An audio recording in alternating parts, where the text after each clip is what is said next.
Mengapa kok Dendi Tan memilih Islam setelah lama beragama Kristen? Mau tahu aja pengalaman Ko Dondi itu pertama-tama kali menjadi seorang mualaf itu kenapa tertarik itu, dan pas momen apa Ko Dondi bisa langsung serius untuk mendalami atau langsung mau masuk Islam gitu. Oke, gini, kalau saya dulu berpikirnya begini, landasan dari sebuah agama itu kan apanya? Kalau sudah nggak ada nabinya, berarti yang dipegang oleh orang beragama itu apanya? Kitabnya kan? Kitabnya kan? Nah, orang Kristen itu kan punya kitab yang namanya Bible. Di dalam Bible dulu saya akhirnya menemukan bahwa di dalam Bible itu ada ayat-ayat yang tidak otentik atau tidak asli. Ketika saya menemukan itu dan ada buktinya malah dari kalangan Kristen sendiri, akhirnya saya tidak bisa menerima Bible itu sebagai kitab yang suci. Ya, jadi artinya dalam Bible itu sudah ada campur tangan manusia. Saya mengakui bahwa masih ada firman Tuhan di dalam Bible, ya, karena ada kesamaan dengan apa yang sekarang saya ikuti, yaitu agama Islam. Yaitu dalam hal ini kitabnya adalah Quran. Di dalam Quran dan di dalam Bible itu masih ada kesamaan antara yang disebut dengan firman Tuhan.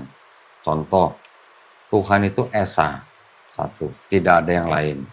Juru selamat juga cuma Tuhan.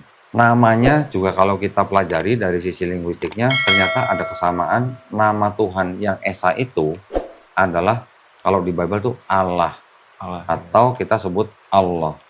Ya. Ada kesamaan nama Tuhan menurut orang Yahudi, mereka menyamakan dengan sebutan Eloh atau Elohim. Ya, kita sebut Allah. Eloh dengan Allah itu sebenarnya sama.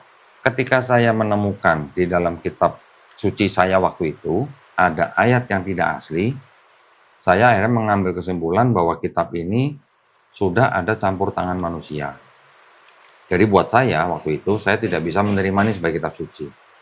Nah, setelah itu baru saya pelajarin agama-agama yang lain. Pilihan saya jatuh ke agama Islam. Karena Islam itu tidak mengenal yang namanya rasis.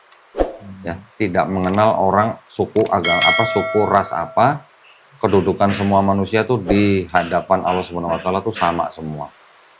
Itu yang saya pegang dari agama Islam. Lagi pula di dalam Islam, kitabnya Quran itu ternyata mengandung ayat-ayat yang berhubungan dengan ilmu pengetahuan. Itu ternyata sudah dikonfirmasi oleh ilmu pengetahuan zaman sekarang. Itu yang menjadi patokan saya kenapa saya memilih Islam.